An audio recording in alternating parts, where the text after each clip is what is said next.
2024년 12월 10일 베이징의 겨울 공기는 유난히 차가웠고 중나라의 주변의 경계는 그 어느 때보다 삼엄했습니다. 전 세계 언론의 이목이 집중된 가운데 중국의 한 해 경제정책을 결산하고 내년의 방향을 결정하는 중앙경제공작회의가 막을 올렸습니다. 하지만 회의장에 모인 고위 관료들과 외부 분석가들의 시선은 발표되는 경제 수치가 아닌 엉뚱한 곳을 향하고 있었습니다. 바로 누가 자리에 앉았고 누가 자리에 보이지 않는가 하는 인사 명단이었습니다. 이번 회의의 관전 포인트는 당초 신장 위구르 자치구석이 마식루이의 낙마 여부와 정치국 상무위원 리 씨의 안전 여부였습니다. 다행히 리 씨가 회의에 참석하면서 그에 대한 신변 이상설은 일단락되는 듯 보였습니다. 그러나 회의가 진행될수록 장내에는 묘한 긴장감이 흐르기 시작했습니다. 시진핑 주석의 그림자이자 분신으로 불리는 남자, 즉 제3의 주인공으로 불리는 종샤오준 동지의 모습이 그 어디에도 보이지 않았기 때문입니다. 종샤오준이 누구입니까? 그는 지난 10월 중순까지만 해도 국방대학교 정치위원 계급장을 달고 공식 석상에 모습을 드러냈던 인물입니다.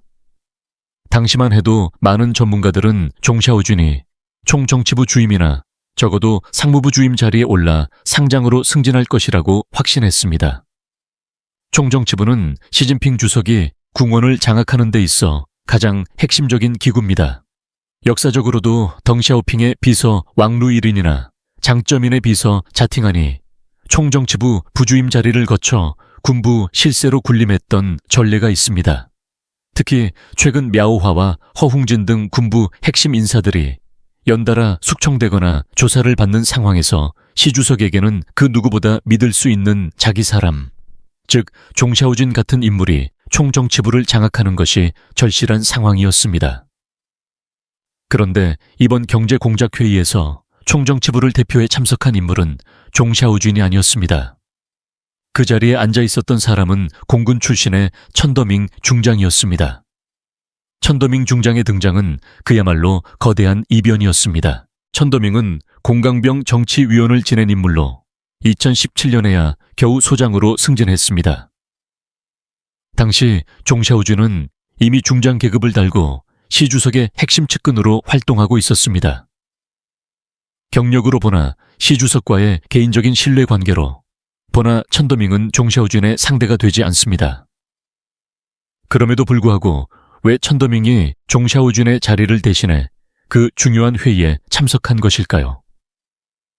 종샤오준은 국방대학교 정치위원직에서 물러난 이후 약 2달간 행방이 묘연한 상태입니다.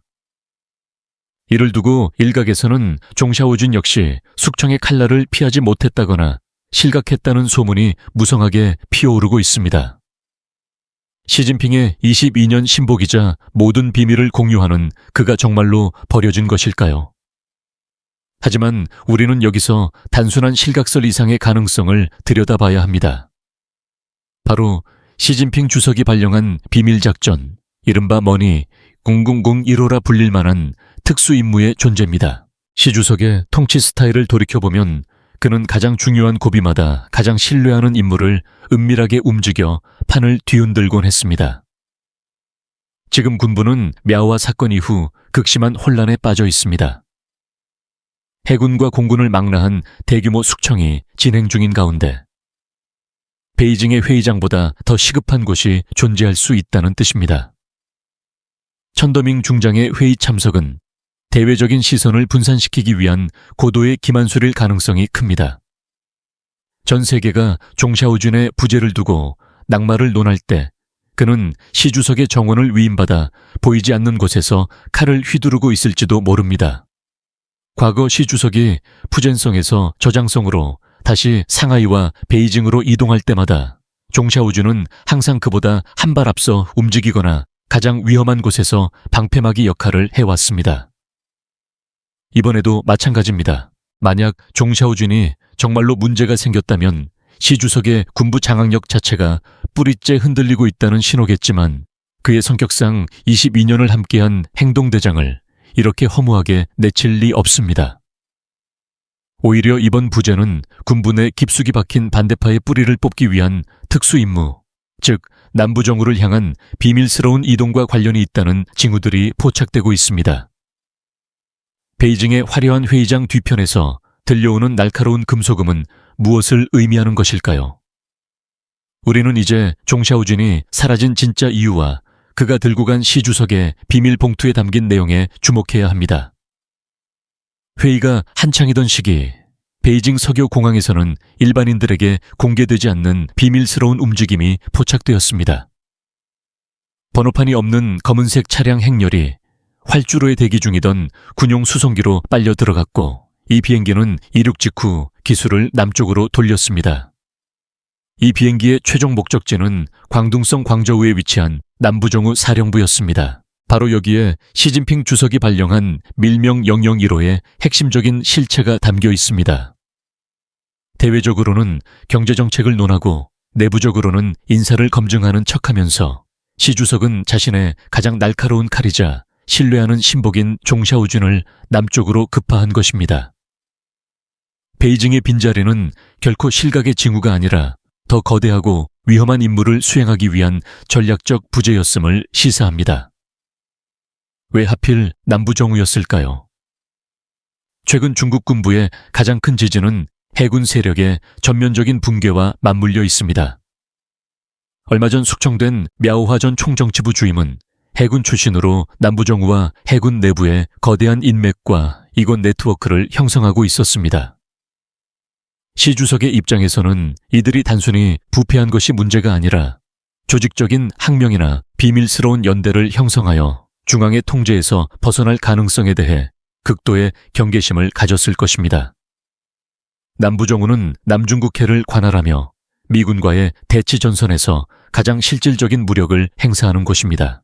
이곳의 지휘권이나 충성심이 흔들린다는 것은 시 주석이 추진하는 해양 강국 건설은 물론 정권의 안위와도 직결되는 치명적인 문제입니다.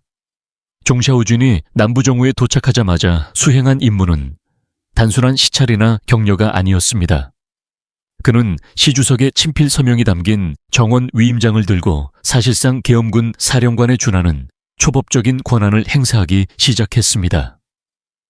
군 내부의 반부패 조사뿐만 아니라 모든 지휘관들의 과거 행적과 사상적 충성도를 전면적으로 재검토하는 이른바 더블 체크 작업을 현장에서 직접 진두지휘한 것입니다. 이는 과거 종샤오준이 중앙군사위원회 판공실 주임으로서 수행했던 업무의 연장선상에 있지만 그 강도와 범위는 차원이 다른 수준이었습니다. 그는 책상 위에서 보고서를 검토하는 대신 직접 기지로 내려가 장령들의 눈을 바라보며 누가 충성하고 누가 배신할 인물인지를 가려내고 있습니다. 전해지는 은밀한 정보에 따르면 종샤오준은 남부정우의 핵심 지휘관들을 한 명씩 독대하며 мя오화와의 관계를 추궁했다고 합니다. 이 과정에서 공포에 질린 일부 장성들이 자백을 쏟아냈고, 이는 곧바로 수십 명에 달하는 영광급 및 장성급 장교들의 체포 행렬로 이어졌습니다. 베이징의 관료들이 인민대회당 회의장에서 평온하게 차를 마시며 내년도 경제 성장률을 논하고 있을 때 남부의 군 기지에서는 한 시대의 권력이 저물고 새로운 질서가 세워지는 처절한 피해 숙청이 소리 없이 진행되고 있었던 것입니다. 종샤오준의 이러한 행보는 시 주석이 그를 단순한 비서가 아닌 정치적 생사고락을 함께하는 전우로 여기고 있음을 다시 한번 증명하는 대목입니다. 만약 종샤오준이 베이징의 회의장에 그대로 남아 있었다면 그는 수많은 카메라와 정보기관의 눈들에 노출되어 작전의 보안을 유지하기가 매우 어려웠을 것입니다. 그의 부재를 의도적으로 실각으로 위장하거나 행방불명 상태로 방치함으로써 군 내부의 반대파들이 안심하고 머리를 내밀게 만드는 일종의 유인책이기도 했습니다. 실제로 종샤오준이 베이징을 비운 사이 남부정우뿐만 아니라 해군 사령부 내부에서도 의심스러운 움직임을 보이던 인물들이 차례로 수사망에 걸려들었다는 분석이 지배적입니다. 종샤오준은 베이징의 화려한 조명 대신 남부의 어둠 속에서 시 주석을 위한 사냥을 시작한 셈입니다. 일각에서는 종샤오준의 이러한 강력한 조치가 군 내부의 반발을 살 수 있다는 우려도 제기합니다. 하지만 시 주석은 이미 지난 몇 년간의 군 개혁을 통해 지휘 체계를 단순화하고 자신의 직속보고 체계를 완성해 놓았습니다. 종샤오주는 그 체계의 가장 정점에 있는 집행자로서 군심을 다독이는 당근보다는 기강을 바로잡는 채찍을 들었습니다. 남부정우의 안정화는 곧 시 주석이 추진하는 대만 전략과 인도 태평양에서의 영향력 확대의 필수 전제 조건입니다. 이를 위해 종샤오주는 자신의 정치적 생명과 평판을 걸고 남쪽의 거대한 폭풍 속으로 스스로를 던진 것입니다. 이 밀명 영영 1호는 단순히 한두 명의 부패 장군을 잡아놓는 것으로 끝나지 않을 것입니다. 이는 중국 인민해방군 전체에 보내는 강력한 경고이자 시진핑 3기 체제의 군사적 순결성을 확보하기 위한 거대한 구조조정 과정입니다. 종샤오주는 지금 이 순간에도 남부정우의 습한 기후 속에서 수만 페이지의 신문 기록을 검토하며 시 주석의 권력을 위협하는 아주 작은 불씨조차 찾아내어 끄고 있습니다. 그가 베이징에 나타나지 않은 이유는 그만큼 남쪽의 상황이 급박했거나 혹은 그가 맡은 청소 작업의 규모가 예상보다 훨씬 컸기 때문일 것입니다. 남부정우는 중국의 5대 정구 중에서도 가장 현대화된 무기체계와 막대한 국방 예산이 집중되는 곳입니다. 이곳에서 발생하는 부패는 단순히 돈의 문제가 아니라 국가 안보에 치명적인 구멍이 됩니다. 종샤오주는 중앙군사위원회에서 단연간 축적한 인적 자료와 정보망을 가동하여 남부정우 내부에 깊숙이 숨어있는 부적격자들을 하나하나 가려내고 있습니다. 그는 특히 해군 항공대와 잠수함 부대의 지휘 계통에 주목하고 있는데 이들은 과거 숙청된 인사들이 오랫동안 공을 들여온 핵심 세력들입니다. 종샤오준의 지휘 아래 진행되는 이번 조사는 단순히 과거의 잘못을 묻는 수준을 넘어서서 향후 발생할지 모를 모든 비상사태 시군의 충성도를 100% 보장할 수 있는 인물들로 지휘부를 재편하는 데 목적이 있습니다. 비판자들은 그가 군 현장 지휘 경험이 부족하다는 점을 지적하지만 시 주석에게 지금 필요한 것은 뛰어난 전략가가 아니라 배신하지 않을 확실한 감시자입니다. 종샤오주는 22년 전 저장성에서 시 주석을 처음 만났을 때부터 지금까지 단 한 번도 그 신뢰를 저버린 적이 없으며 이번 남부정우 긴급 투입은 그 신뢰의 정점을 보여주는 사건입니다. 결국 이번 중앙경제공작회의의 진짜 승자는 회의장에 나타난 인물들이 아니라 남쪽에서 거대한 숙청의 파도를 일으키고 있는 종샤오준이 될 가능성이 큽니다. 그가 수행 중인 비밀작전이 마무리될 때 중국 군부는 시 주석 1인 체제를 향한 절대적인 복종체계를 완벽하게 갖추게 될 것입니다. 베이징의 고요함은 바로 이 거대한 변화를 가리기 위한 위장막에 불과했습니다. 종샤오준이 남부정우라는 거대한 폭풍의 눈 속으로 망설임 없이 뛰어들 수 있었던 원동력은 무엇일까요? 그것은 단순한 직업적 충성심을 넘어 지난 22년간 시진핑 주석과 생사고락을 함께하며 쌓아온 독보적인 신뢰 관계에서 비롯됩니다. 시 주석이 권력의 정점에 오르기까지 수많은 정적과 파벌의 위협 속에서 살아남을 수 있었던 비결 중 하나가 바로 종샤오준이라는 완벽한 방패이자 칼이 곁에 있었기 때문입니다. 두 사람의 인연은 2002년 저장성 시절로 거슬러 올라갑니다. 당시 시 주석은 연고도 없는 저장성에 혈혈단신으로 부임하며 극심한 고립무원의 처지에 놓여 있었습니다. 당시 조직부 사무실에서 묵묵히 일하던 종샤오준은 시 주석의 눈에 띄어 전담비서로 발탁되었고 그때부터 시 주석의 공적인 업무는 물론 사적인 생활까지 책임지는 그림자가 되었습니다. 종샤오준의 충성심은 단순히 서류를 정리하는 수준에 그치지 않았습니다. 시 주석의 딸이 베이징에서 항저우로 전학 올 때 모든 학교 수속과 생활 정착을 도맡아 처리한 것은 물론이고 시 주석의 장인어른이 저장성에서 노후를 보낼 때도 지극정성으로 보살핀 인물이 바로 그였습니다.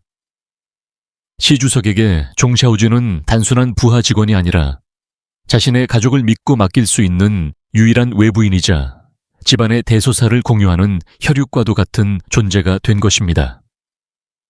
이러한 사적인 유대감은 훗날 시 주석이 중앙 권력의 핵심으로 진입할 때 가장 강력한 정치적 자산이 되었습니다. 2003년 무렵 시 주석이 중앙 정계 진출을 위해 전개했던 이른바 세기의 공관 작전에서도 종샤오주는 핵심적인 실행책 역할을 수행했습니다. 당시 시 주석은 태자당과 홍위 세대를 포함한 당내 다양한 파벌의 지지를 얻기 위해 치밀한 인맥 관리가 필요했으며 했습니다. 종샤오주는 저장 빌딩에서 열린 홍위 세대 모임을 기획하고 연락책 역할을 맡아 왕치산이나 천위안 같은 거물급 인사들과 시 주석을 연결하는 가교가 되었습니다. 또한 후진타오 전 주석의 아들인 후하이펑과 친구 관계를 맺으며 시 주석과 후진타오 사이에 보이지 않는 긴장을 완화하는 외교관 역할까지 완벽하게 소화해냈습니다. 칭화대학교에서 박사과정을 밟으며 후하이펑과 동기생으로 지낸 것 역시 시 주석과 천시 등이 기획한 치밀한 전략의 일환이었으며 종샤오주는 이를 통해 후진타오 가문과의 우호적인 관계를 유지하는 데 결정적인 공을 세웠습니다. 시 주석이 18대 이후 권좌에 오른 뒤 종샤오준의 활약은 군부와 정보기관이라는 더 위험한 영역으로 확대되었습니다. 그는 중앙판공실 내부에 침투해 있던 링지와의 끈앞풀들을 찾아내는 이른바 내간 발본세권 작업을 진두지휘했습니다. 당시 시 주석의 일거수일투족을 감시하며 링지와에게 보고하던 제2비서 주거펑의 수상한 움직임을 가장 먼저 포착해 보고한 것도 종샤오준이었습니다.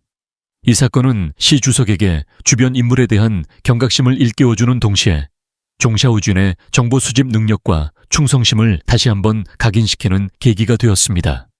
이어지는 중앙경위국 숙청 작업에서도 그는 리잔수와 함께 실무적인 집행을 담당하며 시 주석의 신변 안전을 위협하던 요소들을 완전히 제거했습니다.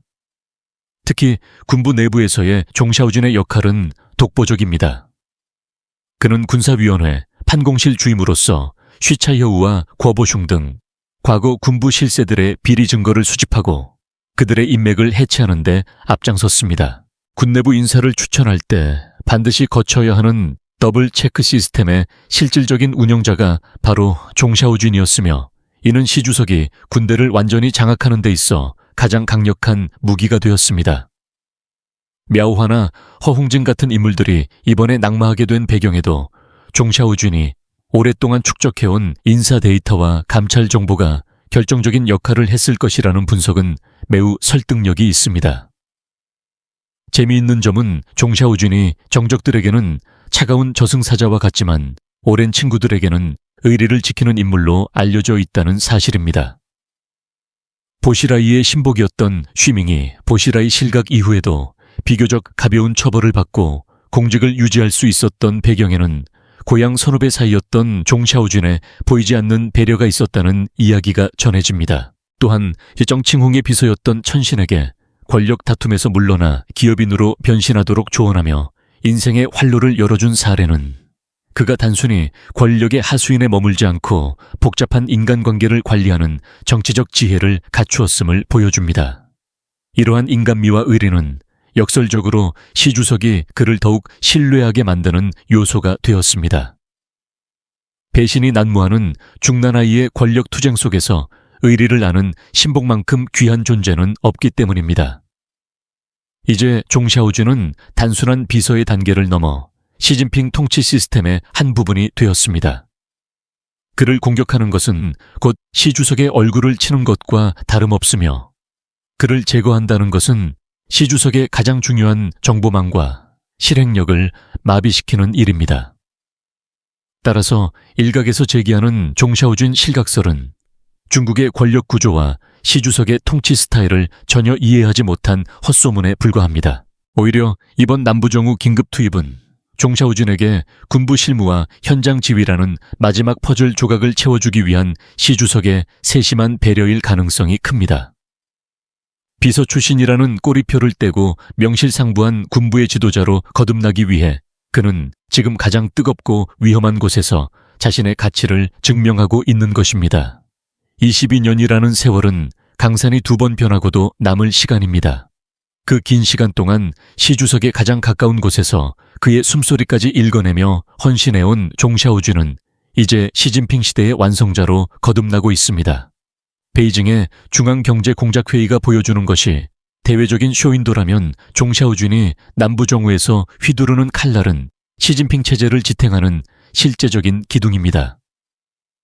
그는 시 주석을 위해 오명을 뒤집어 쓰는 것을 두려워하지 않으며 주군을 향한 위협이 있다면 그곳이 어디든 가장 먼저 달려가 불을 끄는 소방관입니다. 이러한 절대적인 신뢰와 검증된 공적들이 있기에 우리는 그의 부재를 위기가 아닌 새로운 도약의 전조로 읽어야 합니다.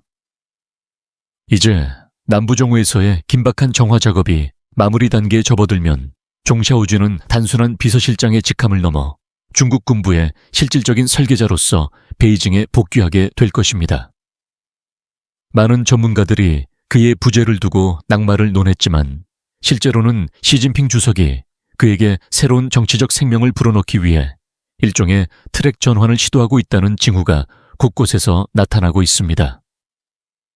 지금까지 종샤오준의 역할이 시 주석의 일상을 돌보고 인사명령을 하다라는 집행자에 머물렀다면 앞으로의 역할은 군 기강을 바로잡고 장기적인 충성 체계를 구축하는 감시자이자 전략가로 격상될 것입니다. 이는 과거 덩샤오핑이나 장쩌민이 자신의 신복들을 총정치부나 군사위원회 요직에 앉혀 쉬어 퇴임 후에도 군권을 장악했던 전략과 일맥상통합니다. 종샤오준이 향후 맡게 될 구체적인 보직에 대해서는 몇 가지 유력한 시나리오가 존재합니다. 첫째는 군기위나 정법위원회처럼 고도의 충성심과 실행력이 요구되는 강력한 사정기구의 수장으로 발탁되는 것입니다.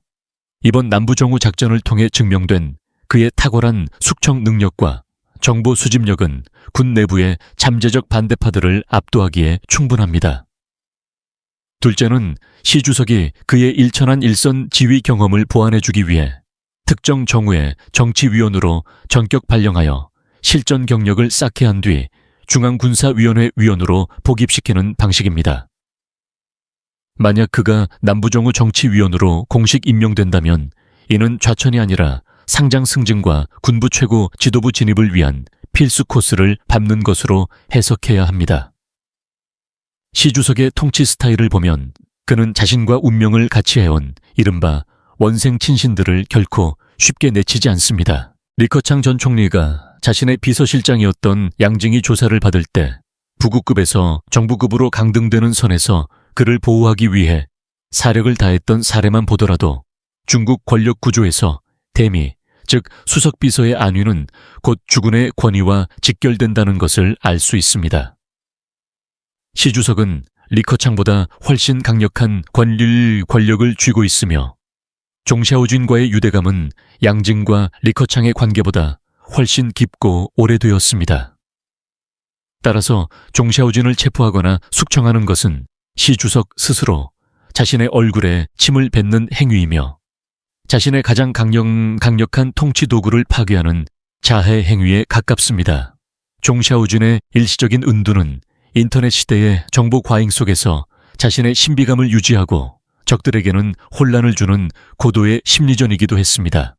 바이두와 같은 검색 엔진에서 자신의 정보를 삭제하고 철저하게 베일에 쌓인 채 활동하는 그의 방식은 구시대적인 비서의 문법처럼 보일 수 있지만 오히려 그것이 시 주석에게는 더 큰 신뢰를 주는 요소가 되었습니다. 자기를 드러내지 않고 오직 주군의 의지만을 받드는 그림자로서의 본분에 충실했기 때문입니다. 이제 그가 남쪽에서 들고 올 승전보는 2025년 시진핑 체제의 안정성을 담보하는 핵심적인 열쇠가 될 것입니다. 우리는 이번 사태를 통해 중국 군부 내부의 권력 재편이 얼마나 치열하게 전개되고 있는지 목격했습니다. мя오화와 허웅진의 몰락은 단순한 비리의 결과가 아니라 시 주석이 자신의 친정체제를 완성하기 위해 단행한 거대한 수술이었습니다. 그리고 그 수술대 위에서 가장 날카로운 메스를 휘두른 인물이 바로 회의장에서 보이지 않았던 종샤오준이었습니다. 그는 베이징의 화려한 조명 대신 남부의 습한 열기 속에서 시 주석의 적들을 도려내며 자신의 충성심을 증명했습니다. 그의 복귀는 곧 중국 군부가 시주석 리린집의 체제를 향한 마지막 장애물을 제거했음을 선언하는 상징적인 사건이 될 것입니다. 결론적으로 종샤오준의 행방을 둘러싼 모든 의혹은 그의 복귀와 함께 시진핑 3기 체제의 군사적 공고함을 보여주는 드라마틱한 반전으로 마무리될 가능성이 높습니다. 그는 단순한 비서가 아니라 시진핑이라는 거대한 태양의 궤도를 따라 움직이는 가장 가까운 행성이며 그 궤도를 이탈할 가능성은 현재로서는 제로에 가깝습니다. 전 세계가 그의 다음 행보를 주목하는 이유는 그의 직위가 중국의 대외 군사 정책과 대만 문제, 그리고 한반도를 둘러싼 동북아 정세에 직접적인 영향을 미칠 수 있는 강력한 실권이기 때문입니다. 시청자 여러분은 종샤오준의 이번 행보를 어떻게 보십니까? 그가 정말로 실각의 위기를 넘기고 더 큰 권력을 쥐게 될까요? 아니면 우리가 알지 못하는 또 다른 권력의 암투가 중난하이 내부에서 벌어지고 있는 것일까요? 군부 내의 이러한 격변이 한국을 포함한 주변 국가들의 안보에 어떤 파장을 몰고 올지 여러분의 소중한 의견을 댓글로 남겨주시기 바랍니다. 역사는 항상 보이지 않는 곳에서 움직이는 소수의 인물들에 의해 결정되곤 합니다. 종샤오준이라는 인물의 과거와 현재, 그리고 그가 그려갈 미래는 바로 지금 중국이 어디로 향하고 있는지를 보여주는 가장 정확한 나침반입니다. 오늘 전해드린 소식이 여러분의 통찰력을 넓히는데 도움이 되셨기를 바랍니다. 중국 권력의 핵심부에서 벌어지는 은밀하고도 치열한 투쟁의 기록은 앞으로도 계속될 것입니다. 종샤오준이 남쪽에서 가져올 소식이 무엇일지, 그리고 그가 베이징의 권좌에 다시 앉는 날, 중국 군부에는 어떤 변화가 일어날지 끝까지 지켜봐 주시기 바랍니다. 긴 시간 함께해 주셔서 감사합니다. 다음 시간에 더 깊이 있고 예리한 분석으로 찾아뵙겠습니다.